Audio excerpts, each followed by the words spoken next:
Good morning, Internet. I am so looking forward to the weather today. I can't wait to get out there, go for walks, and enjoy the spring flowers and the spring sunshine. But before I go do that, I need to be here and I want to have a conversation with you. So, my point of view as a nurse and other nurses and what we see in our profession, there's a mismatch that I want to talk about. So nurses see people at their worst.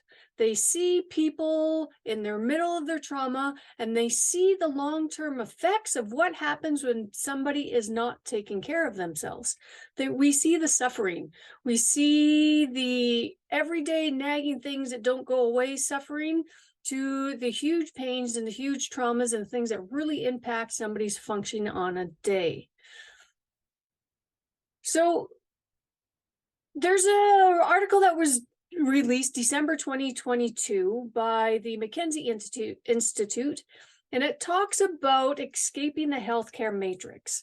Basically, they describe what these health drivers are and health risk factors, and mostly 19 of the 23 health drivers or risk factors are in a person's control, and only 4 are regarded to the healthcare system.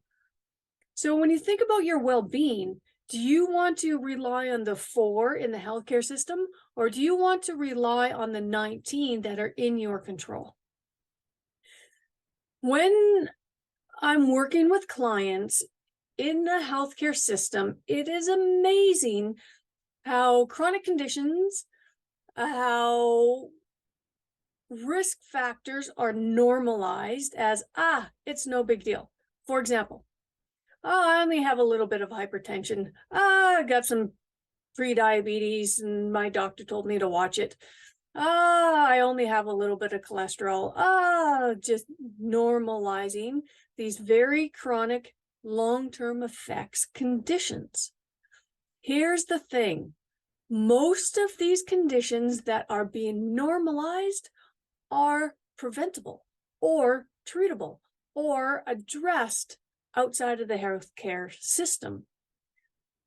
Most treatments for some of these conditions, such as high blood pressure, are seen from the healthcare system as something that you need medications for. There's a place for medications. Take your medications. Don't stop your medications without the supervision of a healthcare professional. Outside of that, there are so many things that we can do in a daily basis for ourselves, so we don't have to take those medications, so we don't have to get that diagnosis, so we don't have to have that risk factor, and we don't have to have the risk factors that come after having that diagnosis. So, for example, hypertension tends to go and be under this umbrella of metabolic syndrome. And that is obesity, high blood pressure, high cholesterol, insulin resistance, and type 2 diabetes. And with those goes a lot of cardiovascular risk factors and heart disease and higher risks of higher chances of stroke. So who wants to put themselves on that trajectory, to put themselves on the trajectory of, I'll have a heart attack, whatever, a stroke, whatever. So for me personally, I choose not to do that. For me, it's an easy choice, and it's not really a choice. It's just something that happens in my day-to-day. So let me put this into perspective. 15 years ago, I was struggling with my own pain points, my own health, and they had me out of work. I was not able to work as a result of them. I was in the healthcare system and I was referred to specialist after specialist, and I got a little bit of help, some medications that I came on and off of. Mostly I was in the healthcare system with this cycle of hope. I call it the vicious cycle of hope. Every appointment, every new doctor, every new clinic, every new thing that I tried put me in the cycle of hope for change. And I was external help, where something externally was supposed to help me and change everything. So that was a vicious cycle of hope because it was an external motivator and an external intervention that I was willing to accept.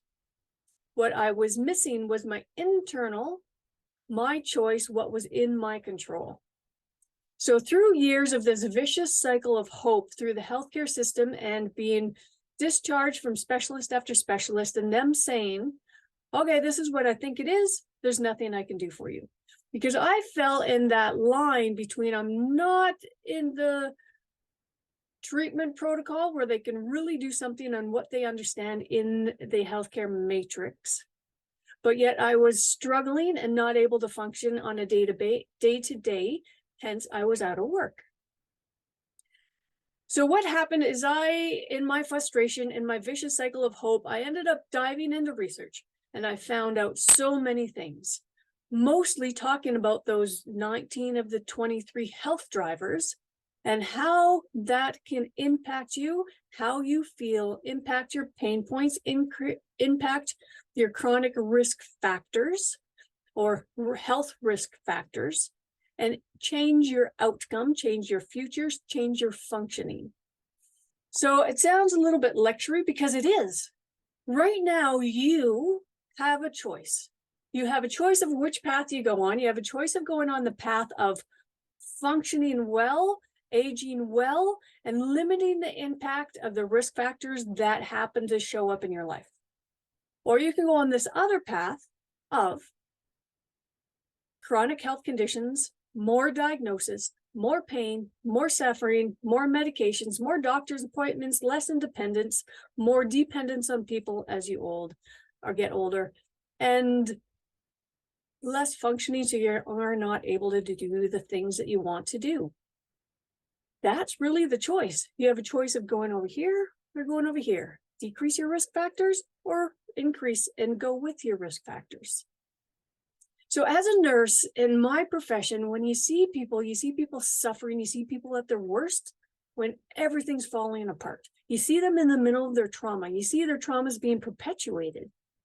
So when I see that and I can see this formula of past choices and current situation, and then you try to have a conversation about how to address these from the 19 out of the 23 health risk factors and health drivers, and you try to have those conversations and it just gets brushed off, and their current behavior that has got them to this point is normalized. That's what everybody does.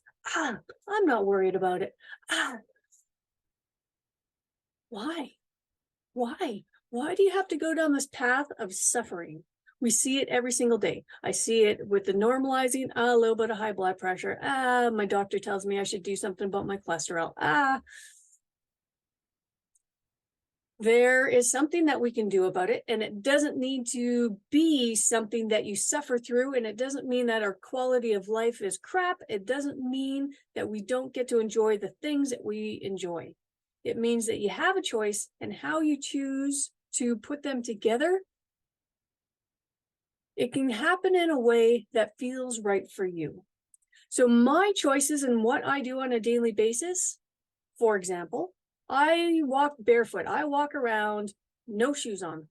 In the wintertime, I even do that. I walk in the snow for small periods, not for very long, because, well,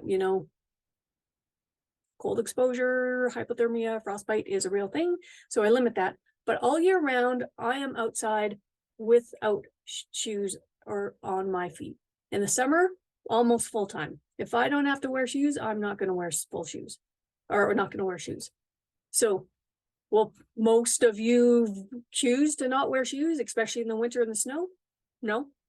Another thing that I do is I do cold exposure. So I actually today I posted a short and Instagram post about me swimming in a spring runoff, glacier-fed snow melt river. I would guess it was maybe 5 degrees Celsius, and just showing how swimming in the river is something that I choose to do and others can choose to do, and there's benefits to that. But you have to do it mindfully and do it in a way that doesn't stress or hurt yourself. So will most of you choose to do cold exposure in a glacier-fed river in spring runoff? Probably not. If you do, awesome, let's talk. So those are two examples of things that I do on a daily basis that not everybody is willing to do. I'm not asking you to do that. all these options that you have of the 19 of the 23 health drivers are up to you, your choice. You listen to what draws you and what interests you and what feels comfortable for you. I will put a link to the article by the McKinsey Institute talking about the 19 of the 23 health drivers in the description below. Go have a look at that and just think about it. Think about how that may impact you and the choices that you have, how that will impact your family, as in when your family sees you addressing your 19 of your 23 health risk factors, then what are they going to do? Then if that you have young children or don't have children yet, if you implement now, you role model that for your children, then that becomes normal behavior for them, influence from society and limits, and then it becomes normal habits for them on a daily basis. And then you domino effect that. More families who do that, more generations, eventually working on our 19 of the 23 health risk factors are normal everyday life. And it is not something that's of this niche and cliche and influencer world. It's just how we live life. And me as a nurse, when I see suffering and I see trauma every single day in a healthcare, I would love that. And I wish that if I had a genie right now and I could rub the little genie, get my 3 wishes, rub my little genie. No, if I rub the pot of the genie lives in and the genie comes out and I get my 3 wishes, see, more appropriate.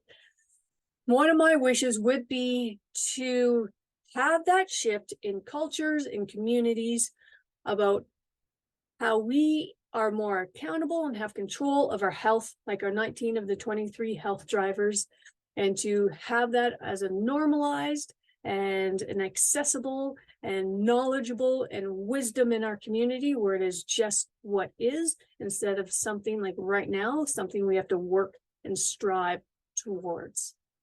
So that's some of my thoughts today. Mostly really stop normalizing health risk factors that you have. Start thinking about how we can work on reducing those health risk factors in a way that's not stressful and overwhelming and actually leads to more stress and more risk factors for you.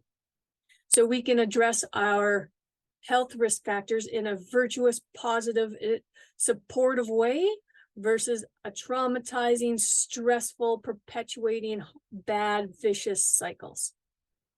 That is what I challenge you to think about today, so I can go to work and see less suffering through the day.